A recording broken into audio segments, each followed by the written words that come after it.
Hey Real Kidz leader, you're probably watching this video because you've been asked to do puppets.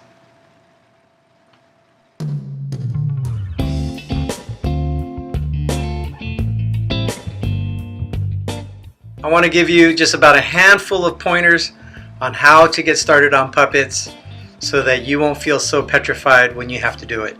It's a lot of fun.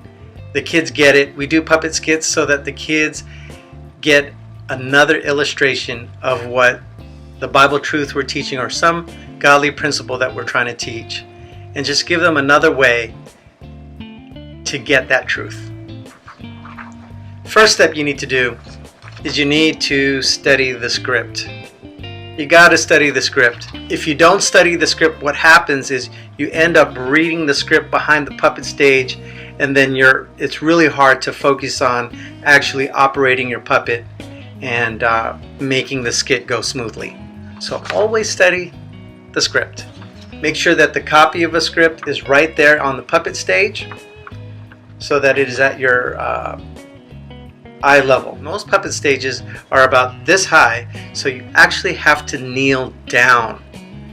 And I say kneel down because if you sit down, it will cause your posture to be bent forward while you're trying to do the puppet skit, and that's not good. When you raise your puppet up, your arm actually has to be by your ear, fully extended. This will keep your arm from fatigue because it does get tiring after a couple minutes of you trying to operate a puppet.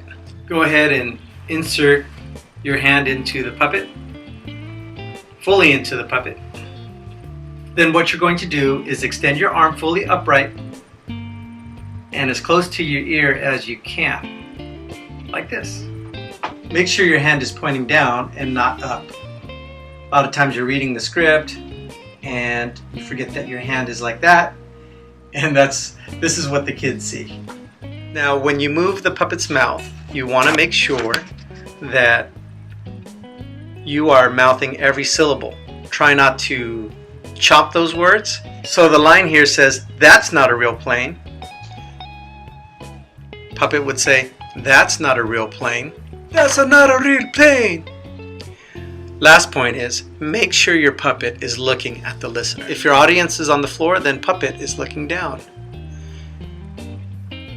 If the puppet is talking to somebody else, another puppet, or actually a real person, then puppet is looking at me, right, Giuseppe? Right. So this is not everything you need to know about puppet ministry, but at least it's enough to get you started. He's alright, you know. Have fun with the puppets.